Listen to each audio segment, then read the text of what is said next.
Royce, how was your ride Hey, up it from was the an awesome Bath ride. area? It looks like we're going to have a good crowd here at the Red Barn today.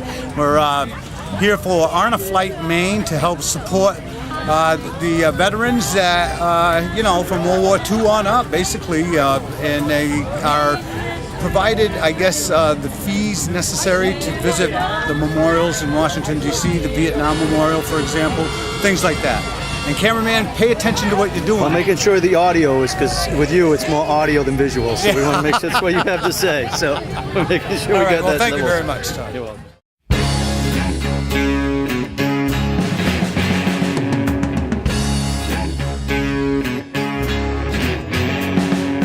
Hey, little buddy, won't you come on down? Everybody's going to a place downtown. There's a little pub where we all can meet. All the pretty women dancing in the street. Hey, hey, hey, hey. Hey, hey, hey, hey. Put on your shoes now, don't be late. We got something to celebrate. Party's gonna start at 10:30. We'll wake up in the morning and we'll do it again. Hey, hey, hey, hey. Hey, hey, hey, hey. Hey, hey, hey, hey. Hey, hey, hey, hey. Yeah.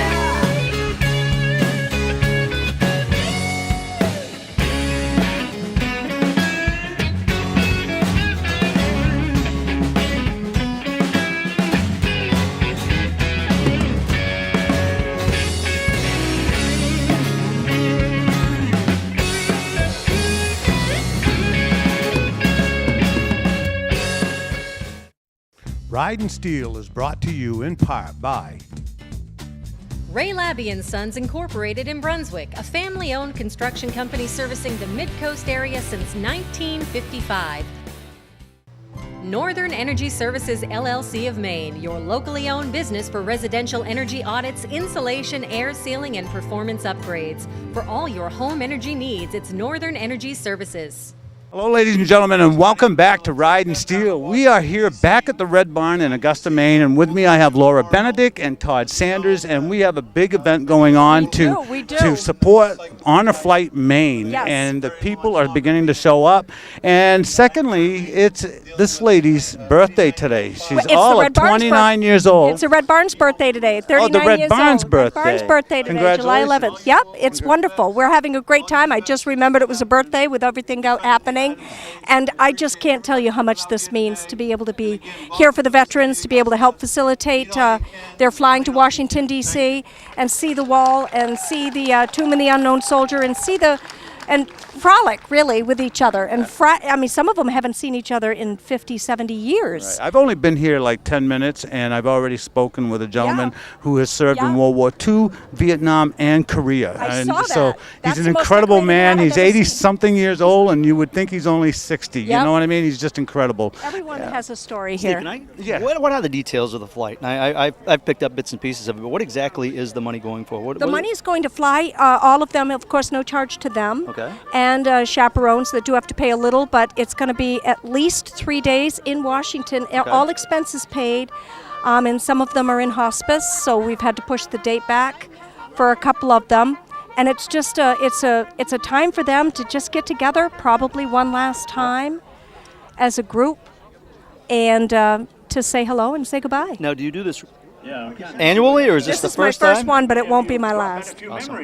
Laura is very well known in the Augusta area for all the things that she does for charity. You are absolutely incredible. Thank you, my friend. Your It works. business is unprecedented in how you handle organizing an event here and how your donations are made to the various causes. In the background, we have some patriotic music playing. You heard the Boogie Woogie Bugle Boy just a few seconds ago. Yep. And it's promising to be a lot of fun here today. I can't wait. After It's 3 just days starting. of rain, how'd you pull this off? I don't know. It's my birthday today. Yeah, it's a birthday. It works. That's right. And we're going to be right back, folks, with some more people that we're going to talk to while we're here. Lori Seidlinger, of course, who is the director of Honor Flight Maine. She's amazing. Thank you.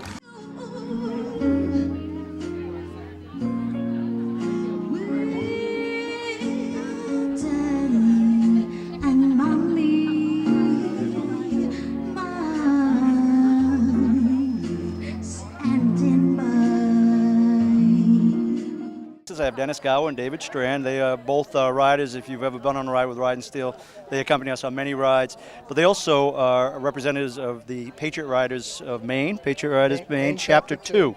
There are currently 3 chapters, I believe, in the state of Maine. Is that correct? That's correct. Why don't you guys tell us a little bit? I know we've talked to Patriot Riders before. Why don't you tell us a little bit about what the Patriot Riders represent?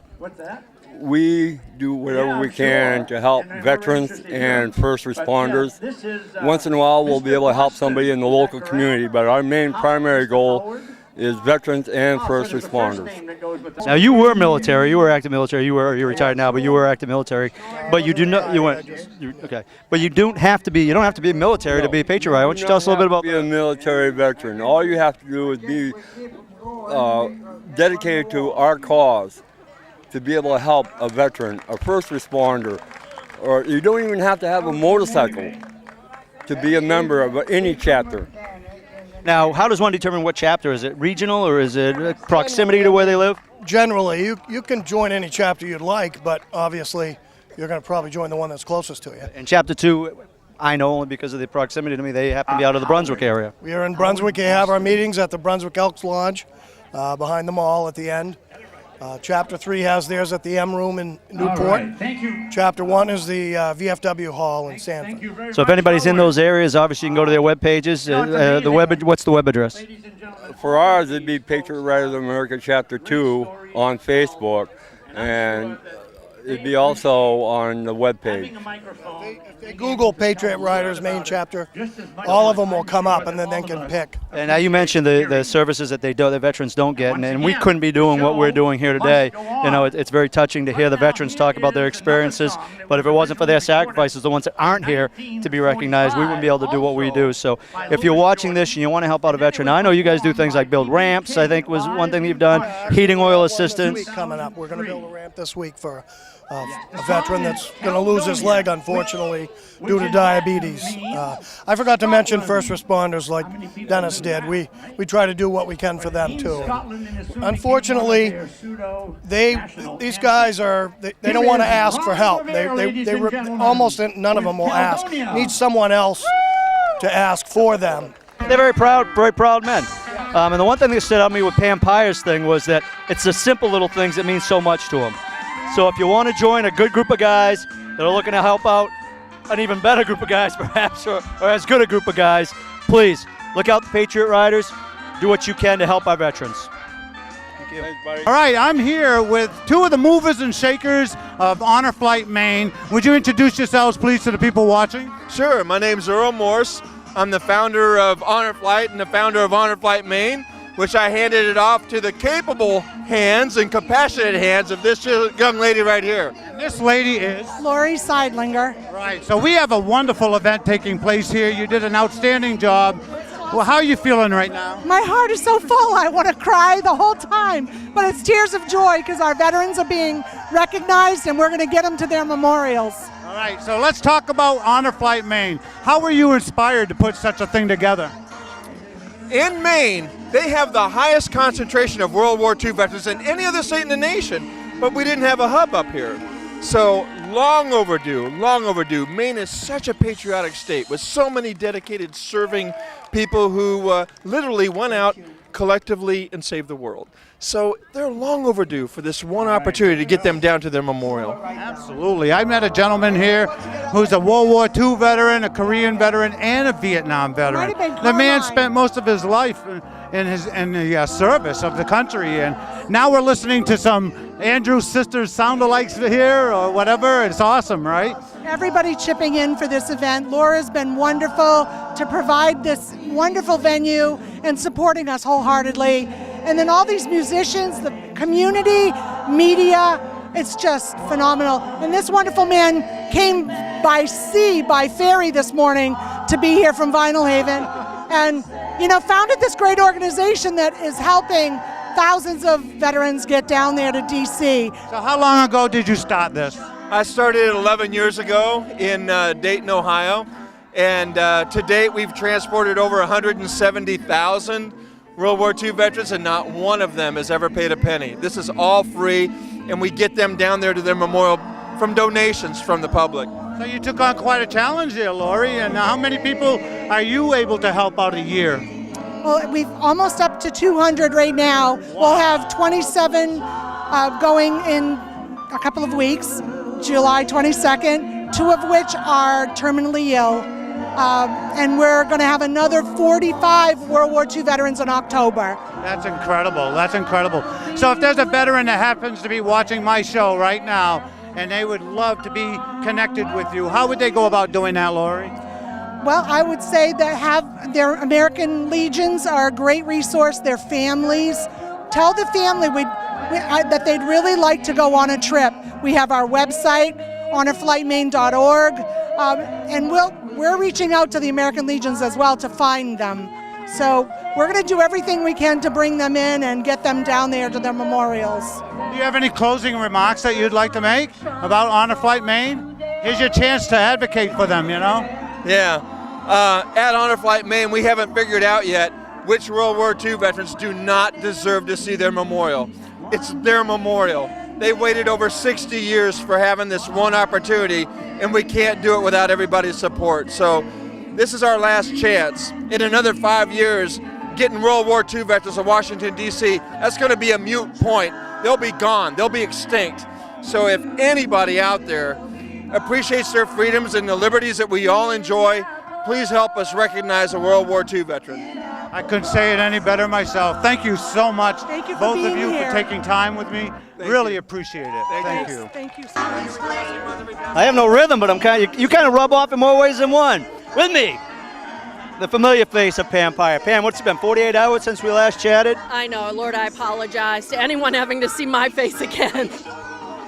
Tell us about, you get a chance to reflect. Obviously, you don't know Pam. Pam does the Wounded Heroes Project in Maine. She had her big fundraiser, her annual fundraiser, Bentley Saloon, on Saturday. Weather wasn't as good as it is today, but, you know, you got to share a little of the wealth. You know You've had what? 7 good years, right? We've had 7 amazing years, and after thinking about it since Saturday, I'm really, truly not unhappy. The amount of people we had were just right for the space. Everybody there was extremely quiet and respectful for ceremonies, and we honored our Vietnam veterans properly, and that's all that matters. You know, it's not always the size of the event. Not the quantity, but the quality, correct? That's right, and it was high quality from top to bottom. And a lot of that, you have to take credit for that. I know you're not one who likes to take credit. The thing I mentioned on Saturday, you gave up a bike night for a young man who lost his life to raise money for his family. And as I said, 48 hours, and here you are up in Augusta, Maine, supporting another cause. You know, what is it that motivates you? And I know, obviously your connection with your son, your own son. But I mean, what is it that keeps you going? You're like the little Energizer bunny here. What keeps you going to all these events? Just continually being inspired by the sacrifice, the stories, and the selflessness of our veterans. Talk about a story. I believe this gentleman served in three and 3 gentlemen you're watching dancing right now, if my information is correct, Steve told me, served in 3 tours of 3 different foreign theaters. Oh, I've seen him. So, you know, I heard World War II, career in Vietnam, I heard.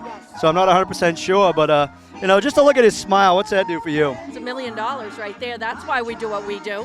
If we can make one veteran forget their struggles and the nonsense they have to deal with when they're back home, then we've done our job. And that's all that matters. And some of us do our job more than others, and Pam Pyre, you would be one of those. So I gotta give Pam Pyre here a round of applause. You're not gonna see Pam and I out there doing that because I am not that good. Pam could do it, but I can't. But No, Pam, just shake. as always, thank you for showing up. I'm glad your event, despite the weather, was a successful one. Second Saturday in July always. So hopefully, second Saturday in July next year, we will see you on the ride. Starts in Scarborough, rides to the Bentleys, and hopefully we'll be back on 2 wheels next year. We will. Thank you, Pam. All right, I'm here with a very, very interesting gentleman. His name is Carmine Peglari, and he served in World War II, the Korean War, and the Vietnam War. And you got my attention within the first 5 minutes that I was here and began sharing some of your stories and stuff. So you joined the military or the Navy, I take it, right, at the age of 17? 17, but before that I was in New Jersey State Guard at 16. Because they federalized the National Guard. But yeah, I was 17. Right, and he was telling me that he was a high school dropout determined to join the service, correct? Correct. And so how many years total did you spend in the service, my friend? In World War II, 7 years, and in the active reserve a total of 22 years. But I was able to get a high school diploma, and I was able to get a college degree from the Citadel in Charleston, South Carolina. I'm a history major, and I was able to take graduate courses at the University of Edinburgh in Scotland. Carmine, can you share with me one of the most moving stories or experiences that you had while serving in World War II? Is there one that stands out above them all? There is one, and it had to do. A pilot was lost at sea. This is Joy Assumption, and she's a retired senior chief. I had to take orders from these type of ladies. Is that right? But what had happened, he was lost at sea, and it was dark, and he asked for help, and our code name was Mickey, and the duty officer told me to come and help bring him home. And I got to the radar set, and I told the duty officer, I said, I'll give all the orders to you, and you transmit them. I said, I'm looking at the scope, and I see a number of pips. I said, tell him to turn on his IFF. I had it, and he turned it on. I said, okay, have him fly a square of 10 miles. And he did, and I said, I got him. Tell him we found him, and tell him we're bringing him home. Awesome. He didn't have a wingman. He was an F6F. Right. You seem to have a young lady here that's trying to get you out of the sun, right, Carmine? Oh, you want to dance with him? Yeah. Well, all right. That's wonderful. Thank you, Carmine. All right. Have a good time. Lyme disease. It's hit epidemic proportions, and so many affected remain misdiagnosed. Ridin Steel and the Taste of Maine restaurant have joined forces to bring you the Ride for Lyme. Join Ridin Steel at noon on Saturday, May 6th at the Taste of Maine restaurant, Route 1 Woolwich, for a Mid-Coast Loop benefit ride. In the Ridin Steel tradition, this will be a donations-only ride to benefit Lyme disease support, awareness, and education. For more information, visit us on Facebook or ridinsteel.com. Back at the Red Barn in Augusta, Maine, and with me, a person who needs no introduction, but I'm going to let you introduce the lady next to me, if you would. This is a lovely lady right here. Her name is Stacy. She came to me on a Thursday afternoon on a day just like this to tell me her story, which is what a lot of people do. But this is a good story. Well, it ends up being a very good story, and we're going to be doing a huge collaboration later this summer. Thank you, my love. The cash just keeps coming in. It keeps coming. It makes you smile. And I'd like to have Stacy tell you about exactly what that shirt says and how beautiful she is. You're going to tell us how beautiful you are first. That's very kind. Thank you so much. I have a nonprofit organization called Ryan's Way. I lost my son 2 years ago in a tragic accident, and I've turned it into something to honor him. He had a big, open, loving heart. And my organization is all about giving back and partnering with people such as Laura that give back to the community with a beautiful soul. So I'm very honored to be able to do this in memory of my son, turning something very tragic into something that's honoring him beautifully so. You know, one of the things that I see, we do a lot of these events, and I always have to tip my hat, even more so to parents who have lost a child, which first of all, being a parent myself, I say this every time, I apologize, but I can't understand what it must be like to go through that, so I give you courage, only just getting through that, but then to take a tragedy, and so often I see this, parents will take something that's very tragic and very personal to them, and they'll turn it around into something that can benefit and help others. So what does the organization do, or how do people get in touch with you if they want information about the organization? My contact information is Ryan's Way Organization at gmail.com, and they can reach out to me that way. We right now are partnering with folks such as Laura and other organizations that focus on helping people that can't necessarily help themselves or need a little bit additional support to get to their end goal. So I was going to ask, what are the parameters for your organization to help? Is there any specific requirements or anything like that, or? I'm interested in talking to anybody. How's that for right now? It's not a lot of parameter there. So if anybody out there is in need of support in any way, shape, or form, I'm just trying to narrow down the question you may get. So we're looking to help teenagers that may need a little additional support if they want to enjoy the outdoors and maybe couldn't necessarily go to a camp. we're looking to partner with some other organizations that I can't name right now because we're in collaboration with them that'll help children that are in need that may need a wish of some sort or may be able to attend a camp because there's nothing else that they're able to do. You know, I'm being an educator. I realize how important it is for these kids to have things to do, especially in the summer months, because they lose the consistency of school. And regardless if they do well in school or not, it's amazing how the consistency and the support of a school can be beneficial to young people. So to have something for those kids, and I unfortunately work with children who can't afford camps like that. So to be able to provide that kind of support and things like that, I think is awesome. And I'm very excited. I have to say that this nonprofit is new as of this year. So we're really organizing everything right now. So we're really excited to be able to partner with Laura, and I'm just... Well, I think if you need a mentor, I think this is probably the mentor to have right here. Now we got bigger cameras and bigger boom mics moving in and everything, so you just keep on talking. But where do you hope to see your organization go? I eventually, within 5 years, would like to be able to grant a wish a month, whether it's something like this, whether it's partnering with another nonprofit in collaboration of just giving back.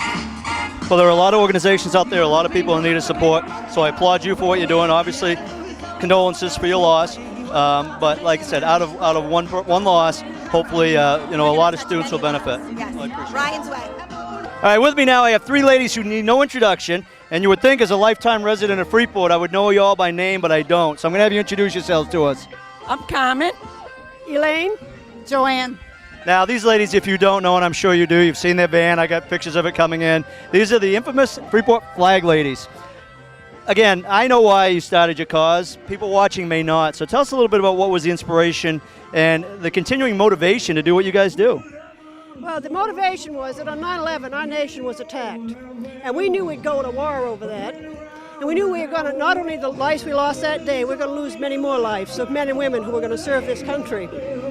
And our generation was the Vietnam, and what happened to those vets, we said will not happen on our watch. And on that Friday night after 9/11, then President Bush asked people to step outside their homes at 7 in the evening and light candles. It was a dead-end street that we was on at that time, so we went up to Main Street.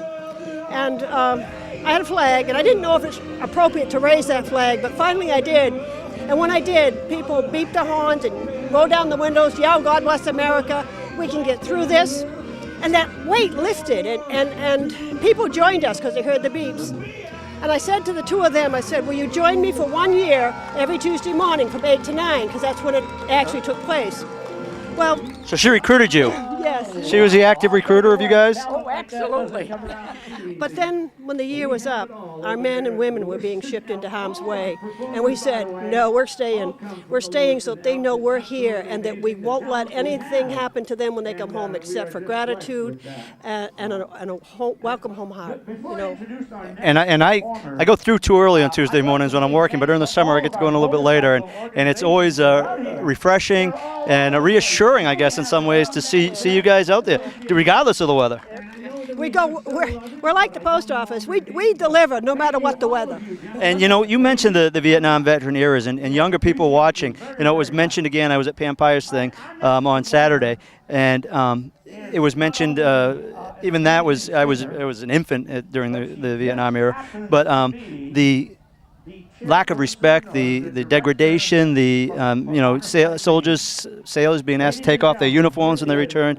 I mean, I guess fortunately I can't remember what that was like, but I can't imagine deployed servicemen and women being forced to do that upon return home. So many of our Vietnam vets never would even tell their neighbors that they served because they were so shamed by their country, which was so wrong. Their country sent them into Vietnam. They didn't send themselves. And it was our generation that they sent.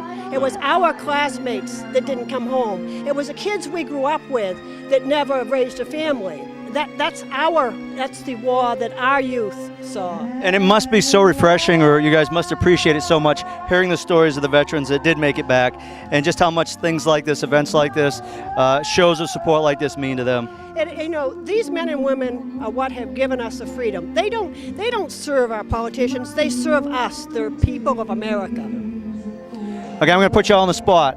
To the people that are watching, what would be the one message you would want to send to anybody watching right now? Do something every day to help the next door neighbor or themselves.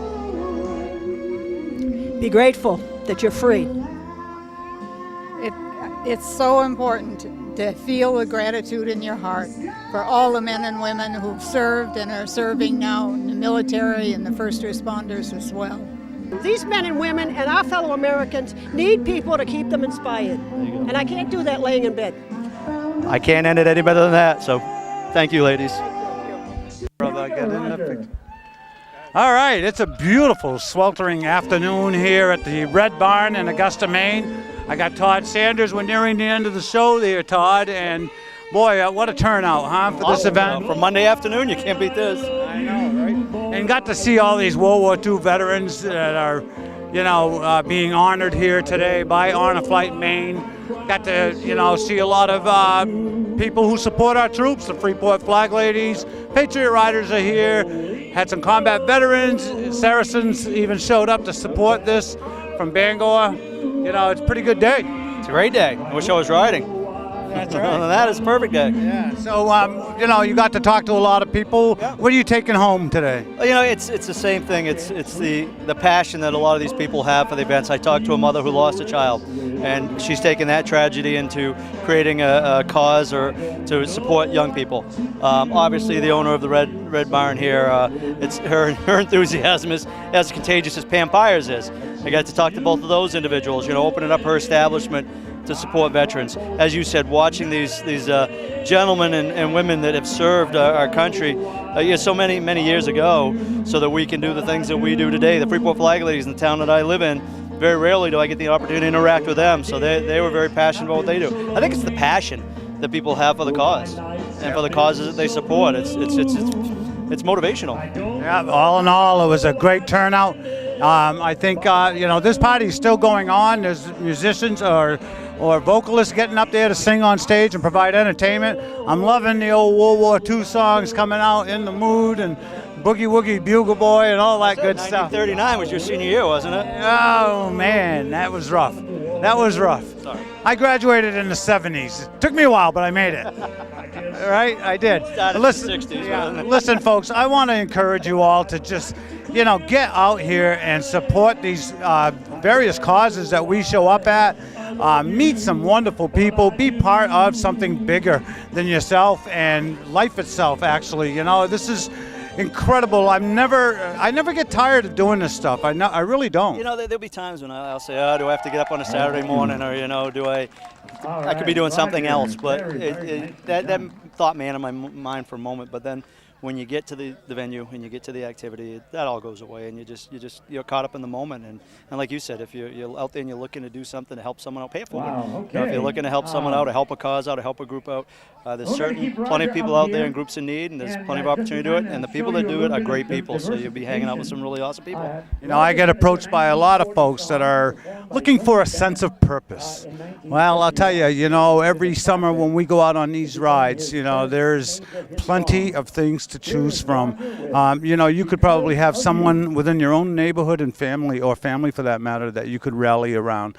And all you got to do is contact us. Go to my website at www.ridinsteel.com, or you can contact me personally at 504-1631. And until next week, folks, thank you for watching Ride and Steel. This is the final episode of Ride and Steel for Season 9, and it's time to ride and capture new footage for Season 10. We're already busy at tearing down Laura's old stage at the Red Barn, and we'll be building a new one for her new inflatable amphitheater. Please consider supporting Honor Flight Maine and their efforts, and attending the many benefits that Laura holds at her establishment. After all, where else can you go and enjoy a good meal and help a friend at the same time? Thank you for watching, folks, and I'll see you on the road somewhere soon. I would like to dedicate this program in memory of Donald L. Cutler. Ride and Steel is brought to you in part by Ray Labby & Sons Incorporated in Brunswick, a family-owned construction company servicing the Mid-Coast area since 1955.